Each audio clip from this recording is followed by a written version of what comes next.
Hi guys, welcome back to our channel யாஸ்மி போஜா. இந்த வீடியோவில் ஒரு ஸ்கூல் vlog தான் பார்க்க போகிறோம். நெக்ஸ்ட் அகாடமிக் இயர்க்காக பாப்பாவுக்கு வந்து புது ஸ்கூல் சேர்க்கறதுக்காக லாஸ்ட்டாக வீடியோ போட்டிருந்தோம். ஸோ அதில் நிறைய பேர் கேட்டிருந்தீங்க, எலிஜிபிலிட்டி டெஸ்ட்டில் பாஸ் பண்ணிட்டாங்களா, ஸ்கூல் கிடச்சிருச்சா, அப்புறம் என்னென்ன டாக்குமெண்ட்ஸ்லாம் சப்மிட் பண்ணணும், ஃபீஸ் எவ்வளோ, அதெல்லாம் கேட்டிருந்தீங்க. ஸோ அதை தான் இந்த வீடியோவில் சொல்கிறேன். ஸோ எலிஜிபிலிட்டி டெஸ்ட் முடித்து ஒரு 3-4 வீக்ஸுக்கு அப்புறமா தான் வந்து மெயிலில் ரிசல்ட் வந்து அனௌன்ஸ் பண்ணுறாங்க. அவங்க நல்லா பெர்ஃபார்ம் பண்ணியிருந்தாங்க அப்படின்னா அப்படியே வந்து அட்மிஷனும் போட்டுருவாங்க. அண்ட் அந்த ஸ்கூல்லையே நிறைய பிரான்ச் வந்து இருக்கும். எந்த பிரான்ச்சில் இவங்க வந்து செலக்ட் ஆகியிருக்காங்க அப்படின்னும் அந்த மெயில்லையே வந்து மென்ஷன் பண்ணியிருப்பாங்க. அதுக்கப்புறமா ஒரு 3 days டைம் கொடுத்து இந்த டேக்குள்ளே நீங்கள் வந்து ஃபீஸ் பே பண்ணியிருக்கணும் அப்படின்னு சொல்லி அந்த மெயில் கொடுப்பாங்க. ஸோ நெக்ஸ்ட் அகாடமிக் இயர்க்கு நம்ம வந்து இப்போவே பே பண்ணுற மாதிரி இருக்கும் ஃபீஸ். எதுக்காக அப்படின்னா நிறைய பேர் நிறைய ஸ்கூலில் வந்து அப்ளை பண்ணி வச்சுருப்பாங்க. எந்த ஸ்கூல் கிடைக்கும்னு அவங்களுக்கு தெரியாது. அதனால நிறைய ஸ்கூலில் அப்ளை பண்ணி வச்சுருப்பாங்க. ஸோ ஒரு கன்ஃபர்மேஷனுக்காக நம்மளை வந்து முன்னாடியே பே பண்ண சொல்லிடுவாங்க. ஸோ பேமெண்ட் பண்ணதும் வித்தின் 1 வீக்கில் நம்மளை வந்து டாக்குமெண்ட் சப்மிஷனுக்காக கூப்பிடுவாங்க. ஸோ அதுக்காக தான் இப்போ நானும் பாப்பாவும் வந்து போய்கிட்ருக்கோம். ஹஸ்பண்ட்க்கு வந்து இன்றைக்கி ஆஃபீஸ் இருக்குது அப்படின்றதால அவங்க மெட்ரோ ஸ்டேஷனில் இறக்கி விட்டுட்டாங்க. நாங்கள் வந்து மெட்ரோ ஏறி ஸ்கூலுக்கு வந்து போகிறோம். அண்ட் இதுதான் ஃபஸ்ட் டைம் நான் வந்து தனியாக வெளியே போகிறது. இதுக்கு முன்னாடி நான் வந்திருந்தப்போ கூட அந்த 2 இயர்ஸில் தனியாக எங்கேயுமே போனதில்லை. ஹஸ்பண்ட் தான் எல்லா பக்கமுமே கூட்டிகிட்டு போவாங்க. இன்றைக்கி வந்து ஹஸ்பண்ட்க்கு ஆஃபீஸ் இருக்குது அப்படின்றதால நீயே போயிட்டு வா, தனியாக போய் பழகு அப்படின்னு சொல்லி விட்டுட்டாங்க. இது ஃபஸ்ட் டைம்ன்றதால ரொம்ப கஷ்டமாக இருந்துச்சு ஒரு இடமும் தேடி பிடிச்சி போகிறதுக்கு.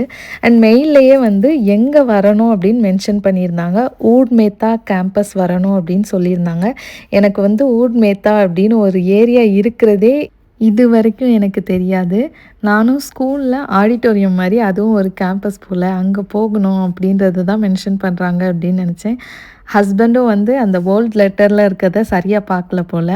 அவங்களும் மெட்ரோவில் இறக்கி விட்டு அல்ஹரூத் போ அப்படின்னு சொல்லிட்டாங்க. நானும் இங்கே இருந்து பாப்பாவையும் பிடிச்சிட்டு அல்ஹரூத் போயிட்டு அங்கே போய் கேட்டால் இங்கே இல்லை, இன்னொரு 2 மெட்ரோ பிடிச்சி நீங்கள் போகணும் அப்படின்னு சொல்லிட்டாங்க. மறுபடியும் இறங்கி ஏறி போகிறதுக்குள்ளே டயர்டும் ஆயிடுச்சு, நல்லா சுற்றி பார்த்த மாதிரியும் ஆயிடுச்சு. ஸோ டாக்குமெண்ட்ஸ்லாம் சப்மிட் பண்ணிவிட்டு திரும்பி வரும்போது தான் நான் வீடியோ எடுக்கிறேன். போகும்போது வீடியோ எடுக்கல. ஏன்னா 3 மெட்ரோ மாறி போகணும். பாப்பா வேற 3 மெட்ரோலையும் நின்றுக்கிட்டே தான் வந்தா. காலையில் டைம்ன்றதால எல்லோரும் ஆஃபீஸ் போவாங்க. அதனால் கொஞ்சம் கூட்டமாக இருக்கும். ஸோ எங்களுக்கு வந்து உட்கார்றதுக்கு 3 மெட்ரோலையுமே வந்து சீட் இல்லை. நாங்கள் வந்து நின்றுட்டே தான் இருந்தோம். அண்ட் பாப்பாவும் வந்து நடுவில் இருக்கிற கம்பியை அத்தனை பேர் பிடிச்சிட்டு நிற்பாங்க. அவளால் நிற்க கூட முடியலை. கீழே விழுந்தா. ஆனாலும் உட்கார்ந்துருக்கிறவங்க ஒருத்தங்க கூட அவளை பார்க்கவே இல்லை. பார்த்தோம் அப்படியே ஃபோன் நோண்டிகிட்டு இருக்காங்க, இல்லை காதில் மாட்டிட்டு அப்படியே பார்த்துட்டே இருக்காங்க. எனக்கே கஷ்டமாக இருந்துச்சு. இந்தியாவிலனா இதுக்குள்ளே யாராவது எழுந்திரிச்சு இடம் கொடுத்துருப்பாங்க, இல்லை பாப்பாவையாவது தூக்கி மடியில் வச்சுப்பாங்க. இவங்க ஏன்னு இப்படி இருக்காங்க அப்படின்னு இருந்துச்சு. ஸோ விழுந்து போய் எங்கள் வேலையை ஃபைனலாக முடிச்சிட்டோம். அதுக்கப்புறம் தான் கொஞ்சம் ரிலீஃபாக இருந்துச்சு. அண்ட் என்னென்ன டாக்குமெண்ட்ஸ்லாம் கேட்டிருந்தாங்க அப்படின்னா, பாப்பாவோட பாஸ்போர்ட் காப்பி, அப்புறம் எமிரேட்ஸ் ஐடி, பேரண்ட்ஸோடதும் ஸ்டூடெண்ட்டோடதும் சேர்த்தே கொடுக்கணும்.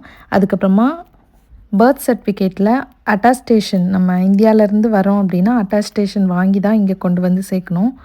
ஸோ நீங்கள் கேஜியில் சேர்க்க போகிறீங்க அப்படின்னா நம்ம பர்த் சர்டிஃபிகேட்டில் பின்னாடி ஒரிஜினலில் அட்டாஸ்டேஷன் வாங்கிட்டு வரணும்.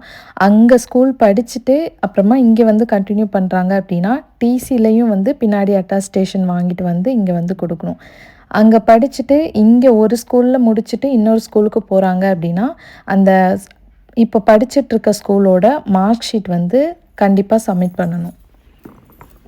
ஸோ டிசிலையும் பர்த் சர்டிஃபிகேட்லேயும் வந்து கண்டிப்பாக அட்டாஸ்டேஷன் இருக்கணும். அதுதான் வந்து முக்கியமாக பார்ப்பாங்க. அண்ட் வேறு ஏதாவது கேட்கணும் அப்படின்னா கீழே கமெண்ட் பண்ணுங்கள், நான் ஆன்சர் பண்ணுறேன். ஸோ இங்கே வந்து குட்டி பாப்பாவை கூட்டிகிட்டு போகும்போது அவள் வந்து என்னை வச்சு செஞ்சுட்டா. ஸோ அந்த கிளிப்லாம் இதில் ஆட் பண்ணியிருக்கேன், அதையும் பாரு. கைப்படி ஓடாத.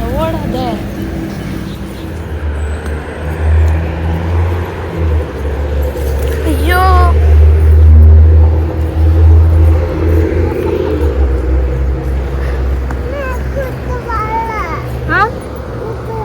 உச்சா வரலையா? சரிப்பா, கையை பிடிச்சி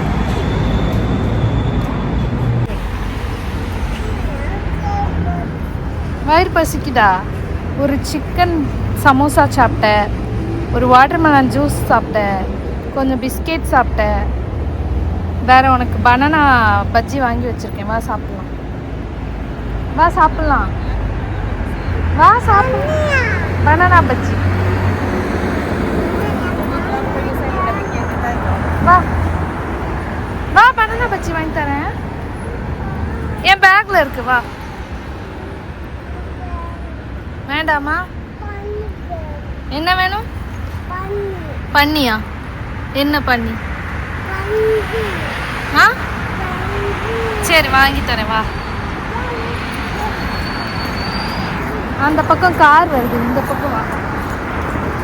இங்கே பாரு, இங்கே பாரு.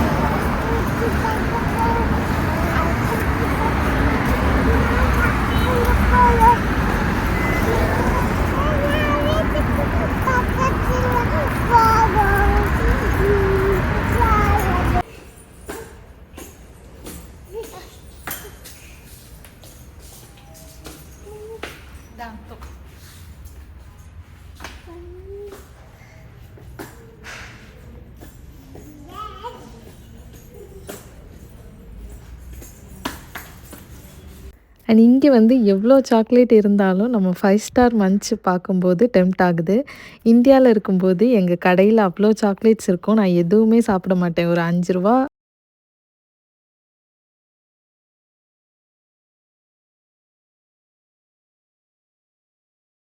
ஹார்லிக்ஸ் பாக்கெட் போதும். டெய்லி அது ஒன்று தான் சாப்பிடுவேன். எவ்வளோ புதுசு புதுசாக சாக்லேட்ஸ் மிட்டாய் வந்தாலும் அந்த ₹5 ஹார்லிக்ஸ் தவிர வேறு எதுவுமே சாப்பிட மாட்டேன். அண்ட் இப்போ தான் பார்க்கும்போது அதெல்லாம் வாங்கணும்னு தோணுது. ஸோ இது வந்து ஒரு 5 ஸ்டாரோட ரேட்டு நம்ம ஊர் காசுக்கு ₹70 வருது.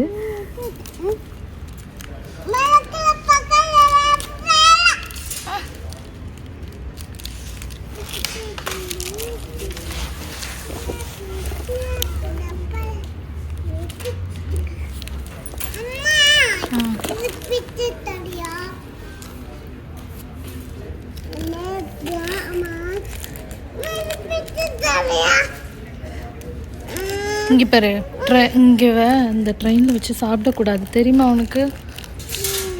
சாப்பிடக்கூடாது, வீட்டில் போய் சாப்பிட்லாம், ஓகேவா?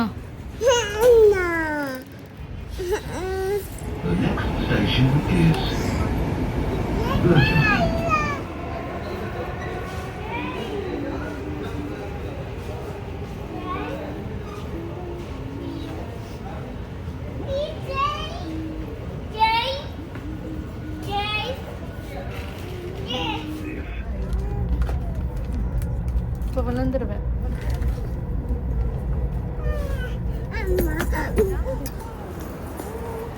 குட்கலாக இருந்தா நான் தான் கைப்பிடி போகலாமா? ஷாப்பிங் போகலாமா?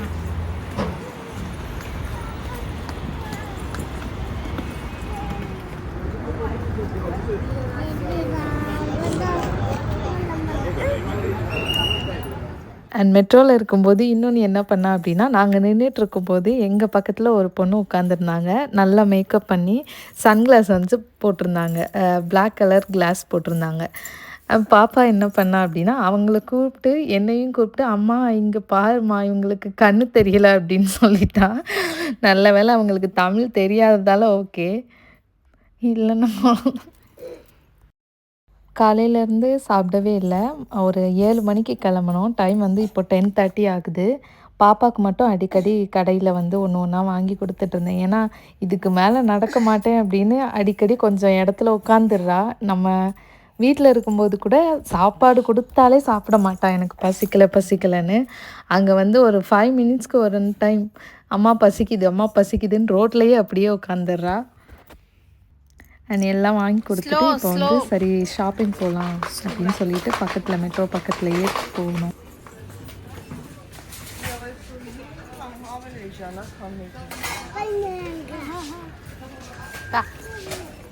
உள்ள போகலாம் வா.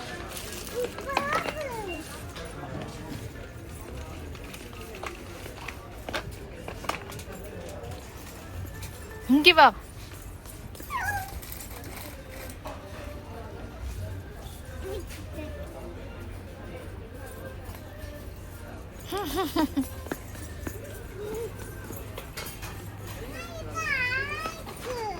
அழகா இருக்கா? இருக்கட்டும்மா. எல்லாம் அழகா தான் இருக்கும். இருக்கட்டும்.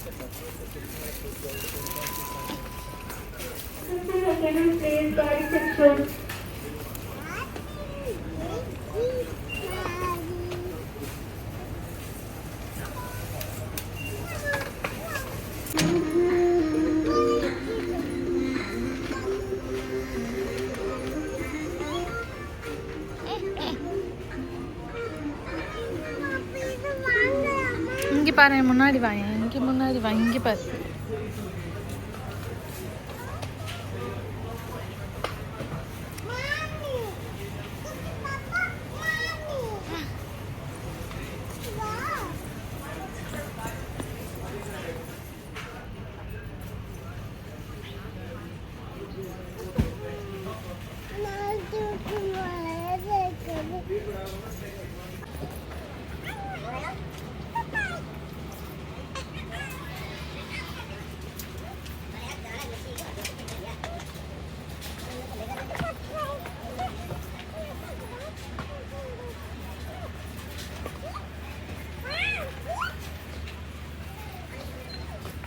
This side.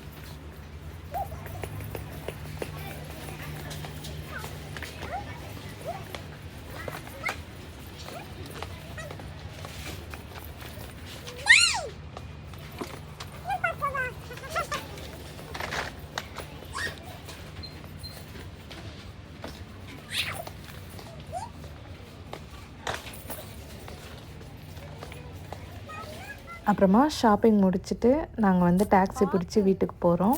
ஸோ காலையில் சீக்கிரமாக எந்திரிச்சு ஒரு 4 ஹவர் கண்டினியூஸாக ஓடி ஆடி நடந்திருக்கோம். அதுலேயே பாப்பா வந்து டயர்டாயிட்டா. என்னையும் கொஞ்சம் வந்து அழ வச்சுட்டா.